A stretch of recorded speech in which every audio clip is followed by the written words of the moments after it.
बस next video में आपका फिर से स्वागत है। तो आज का वीडियो बहुत ही इंपॉर्टेंट होने वाला है। ठीक है, तो आप इस वीडियो को पूरे एंड तक देखना। तो जैसा कि आप जानते हैं हमारे चैनल का नाम है हेजी और हम इस चैनल पे इंग्लिश से रिलेटेड इन्फॉर्मेशन प्रोवाइड कराते हैं। यदि आप किसी भी कॉम्पिटेटिव एग्जाम जैसे कैट जेट और अदर एमबीए एग्जाम या फिर बैंकिंग एसएससी रेलवे का प्रिपरेशन करते हैं और जिसमें आपको इंग्लिश सेक्शन को फेस करना पड़ता है, तो ये चैनल आपके लिए है। आप इस चैनल के साथ जुड़ सकते हैं। ओके, और आप चैनल को सब्सक्राइब करके बेल आइकन प्रेस करके नोटिफिकेशन ऑन कर दीजिए। ओके, तो आज के हम इस वीडियो में बात करने वाले हैं एक ऐसे फ्रेज के बारे में जिस फ्रेज के बारे में हो सकता है आप जानते होंगे या फिर यदि आपकी कोई भी न्यूज़पेपर रीड करते होंगे तो आपको डेली बेसिस पे आप फेस करते होंगे इस फ्रेज को। ठीक है, तो उस फ्रेज से रिलेटेड क्या एरर्स आते हैं एग्जाम में और कैसे उसका यूज होता है सेंटेंसेस में, उसको आज हम पूरा प्रॉपर समझने वाले हैं। ठीक है, तो स्टार्ट करते हैं without doing any delay. Let's get started. तो आज का जो फेज है, जो हमारा फ्रेज है, वो है इन ऑर्डर टू। तो इसके हम सिनोनिम्स को भी समझेंगे। ठीक है, तो स्टार्ट करते हैं इसके मीनिंग्स को समझने के लिए। तो इन ऑर्डर टू का मतलब क्या होता है? इसका मतलब होता है as a means of achieving the specified end, यानी जब आप किसी स्पेसिफाइड एंड के अचीव करने को कोशिश करते हैं या फिर आप कोई काम, कोई चीज या फिर कोई भी वर्क ऐसा करते हैं जिससे आप चाहते हैं कि किसी चीज को अचीव कर पाए, यानी कोई काम किसी मकसद से आप करते हैं, तो उस मकसद के लिए हम यूज करते हैं इन ऑर्डर टू। ओके, तो आने वाले सेंटेंसेस में इसको समझेंगे कि इसका एक्चुअली मीनिंग क्या होता है और आपको क्लियर हो जाएगा वहां पे। ठीक है, तो हम इसके कुछ सिनोनिम्स को देख लेते हैं, जैसे इनके सिनोनिम्स यूज होते हैं। ठीक है, सिनोनिम्स है जैसे कि in a bit to, so as to, with a view to, फिर as a means to, for the purpose of, with the purpose of, with a focus on, so that, designed for to, with the aim for। ठीक है, ये सारे जो इसके synonyms हैं, इसका use होता है एज अ कि किसी भी काम को आप करते हो किसी मकसद से, किसी चीज को अचीव करने के लिए, यानी कि as a means of achieving the specified end, तो उसके लिए इन ऑर्डर टू का यूज करते हैं और इसके आप सिनोनिम्स के भी यूज कर लेते हैं। तो हम आने वाले आगे चलते हैं और समझते हैं इसमें कि इसके कुछ जो पर्टिकुलर, जैसे कि in a bit to, so as to, with a view to, as a means to, ये दो तीन फ्रेजेस हैं जिसपे क्वेश्चंस रेज होते हैं एग्जाम में, क्वेश्चंस बनते हैं, इरस बनते हैं। तो उसको समझेंगे कि उसका किस तरीके से हम सेंटेंस में यूज करते हैं और क्या इरस बनती है। ओके, तो जो हमारा यूज, इसका हम देखेंगे कैसे यूज होता है। तो समझिए, जो इन ऑर्डर टू होता है, ठीक है, इसके साथ हमेशा जो वर्ब की बेस फॉर्म आती है, यानी जब भी आप इन ऑर्डर टू का यूज करेंगे सेंटेंस में, उसके साथ आपको वर्ब की फर्स्ट फॉर्म का यूज करना होगा। ओके, अगर इन अ बिट टू की बात करें तो इन अ बिट टू के साथ भी वर्ब का बेस फॉर्म आता है। सो एज टू की बात करें तो यहाँ पे भी वर्ब का बेस फॉर्म ही आता है। लेकिन जो चौथा है विद अ व्यू टू, इसके साथ हमेशा क्या होता है, वर्ब की आईएनजी फॉर्म यूज होती है, यानी वर्ब की फोर्थ फॉर्म यूज होती है सेंटेंस में। तो आपको याद रखना है कि ये जो तीन है ना, in order to, in a bit to, so as to, इसके साथ वर्ब की बेस फॉर्म आती है, यानी वर्ब की फर्स्ट फॉर्म आती है।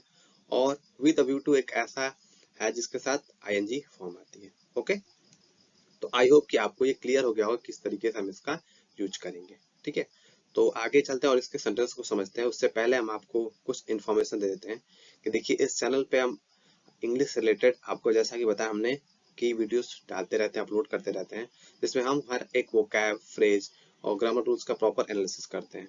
ठीक है, तो आप इस अगर वीडियो का पीडीएफ चाहते हैं तो आप हमारे टेलीग्राम चैनल के साथ जुड़ सकते हैं, अगर आपको डिस्क्रिप्शन में लिंक मिल जाएगा। और दूसरी बात, इंपॉर्टेंट बात, की हमने इस चैनल पे बहुत सारे वीडियोस अपलोड कर रखा है, तो आपको उसका डिस्क्रिप्शन में लिंक मिल जाएगा, जाकर के आप उसको चेक कर लीजिएगा। ओके, तो समझते हैं हमारा पहला सेंटेंस में इसको कैसे सेंटेंस में यूज करते हैं।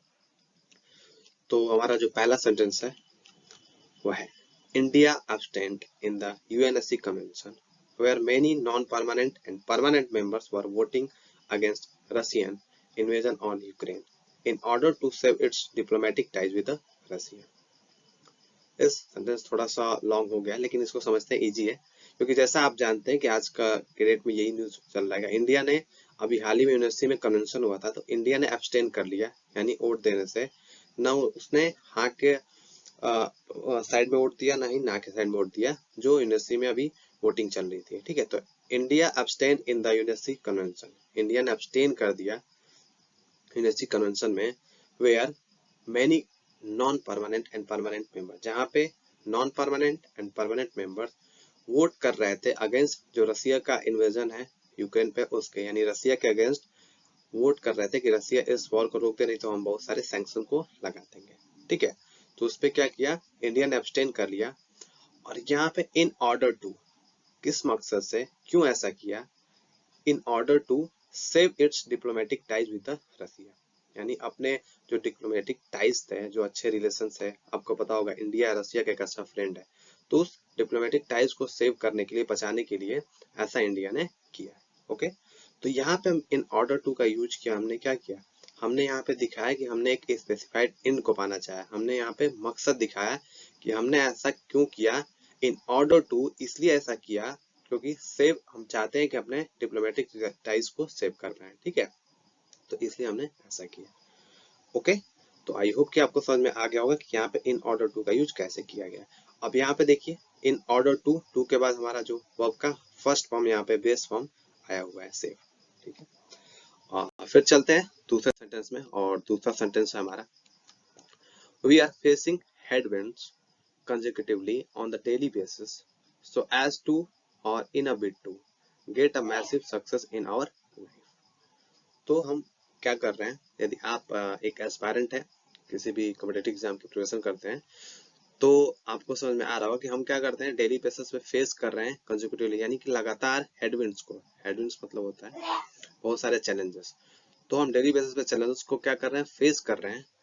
So as to in a bid to, यानी इसका मतलब भी होता है इन ऑर्डर टू, यानी कि किस मकसद से, एक मैसिव सक्सेस पाने की मकसद से, कि हम एक लाइफ में हम एक सक्सेसफुल इंसान बने, सक्सेसफुल ह्यूमन बीइंग बने। ठीक है, उस मकसद से हम इस चीज को डेली बेसिस पे जो हेडविंड्स है, चैलेंजेस है, उसको फेस करते हैं। अलग अलग हम अपने टॉपिक्स को पढ़ते हैं, फिर उसमें बहुत सारे सेंटेंस आते हैं, बहुत सारे क्वेश्चंस निकल करके आते हैं, हम मॉक देते हैं, तो बहुत सारा हार्डवर्क हम करते हैं, तो क्या है, एक तरीके से हम फेस कर रहे हैं चैलेंजेस को ही तो फेस कर रहे हैं। ठीक है, तो किस मकसद से कर रहे हैं, अब उसी मकसद की बात यहाँ पे हमने उस मकसद को बताने के लिए हमने यूज किया है so as to in a bid to का।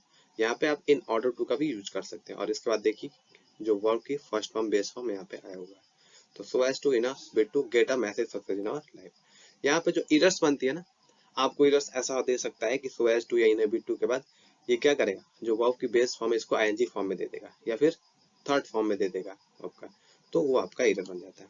चलिए तीसरे सेंटेंस को समझते हैं। हमारा तीसरा जो सेंटेंस है, India will have to concentrate on its principal and values and will have to changes his consideration with a view to curbing Russian transgression rather than abstention। तो क्या कह रहा है तीसरा सेंटेंस, कि India will have to concentrate, यानी India को concentrate करना चाहिए उसके प्रिंसिपल और वैल्यूज पे। ठीक है, एंड यहाँ पे एंड जो है कंजंक्शन का काम कर रहा है, और ये विल हैव टू यहाँ पे भी आ जाएगा, तो विल हैव टू चेंज, और उसको क्या करना चाहिए, उसके जो कंसिडरेशन है उनके, उसको चेंज करना चाहिए। यहाँ पे हालांकि हिज लिखा गया है, आप यहाँ पे इट्स लिख सकते हैं। ठीक है, चेंज यानी कि अपने जो विचार है, जो कंसिडरेशन है, उसको चेंज करें। और किस क्यों चेंज करें, विद अ व्यू टू, क्योंकि कर्विंग करने के लिए, यानी कि कर्विंग करने के मकसद के लिए, जिससे कंट्रोल कर सके जो रसिया का ट्रांसग्रेशन है, यानी रसिया घुस चुका है यूक्रेन के अंदर। आपको पता होगा बहुत सारे बॉर्डर पे उसके ट्रूप्स हैं, और लगातार अंदर घुस करके अटैक कर रहे हैं यूक्रेन के अंदर। रैदर देन एब्सटेंशन, मतलब एब्सटेंशन यानी कि अपने आप को बचाओ, यानी ना वोटिंग करने के, कि जिससे अगेंस्ट से हमारे रसिया से जो हमारे टाइज है वो खराब हो जाएंगे। तो उसके बजाय वो क्या करे, इंडिया कंसंट्रेट करे अपने प्रिंसिपल और वैल्यूज को, और चेंज करे अपने क्या, यहाँ पे इट्स आप लिख लीजिएगा। ठीक है, यहाँ पे इट्स होगा, और चेंज करे अपने कंसिडरेशन को, अपने विचार को क्या करने के लिए, इन ऑर्डर टू, यानी कि उस मकसद से यानी क्या कर पाए, वो कर पर पाए, यानी कंट्रोल कर पाए रशियन टारगेशन को, जो रशिया का ट्रांसग्रेशन है, rather than abstention, यानी कि बजाय कि आप दूर रहो, बचो, कि आपका डिप्लोमेटिक टाइज खराब हो जाए, उससे अच्छा है कि आप अपने वैल्यूज को, प्रिंसिपल को चेंज करो। ठीक है, तो आई होप कि आपको ये क्लियर हो गया होगा कि किस तरीके से सेंटेंस में आपको यूज करते हैं। तो यहाँ पे आप देख सकते हैं, जैसे यहाँ पे हमने टू का यूज कर रहे थे तो अभी तक वर्ब का फर्स्ट फॉर्म लिख रहे थे, लेकिन यहाँ पे हमने वर्ब की आईएनजी फॉर्म का यूज किया हुआ है। तो इधर से ही बनता है, आपका विद व्यू टू दे देगा एग्जाम में और उसके बाद वर्ब की फर्स्ट फॉर्म लिख देगा। तो आपको याद रखना है कि in a with to, as, so as to, in order to के साथ वर्ब का फर्स्ट फॉर्म आता है, और विद अ व्यू टू के पास ये एक ऐसा फ्रेज जिसके साथ हमेशा क्या आता है, वर्ब की आईएनजी फॉर्म, वर्ब की फोर्थ फॉर्म आती है। ओके, तो आई होप कि आपको ये क्लियर हो गया होगा कि इन ऑर्डर टू का और उसके जो सिनोनिम्स हैं उसका किस तरीके से यूज करना सेंटेंसेस में। ठीक है, तो यदि वीडियो अच्छी लगी तो वीडियो को लाइक कर दें। चैनल पे अगर आप नए हो तो चैनल को सब्सक्राइब करके बेल आइकन प्रेस करके नोटिफिकेशन ऑन कर दीजिएगा और भी इस तरीके की इन्फॉर्मेशन जानने के लिए। ठीक है, तब तक के लिए मिलते हैं नेक्स्ट वीडियो में। तब तक के लिए thank you guys, bye bye.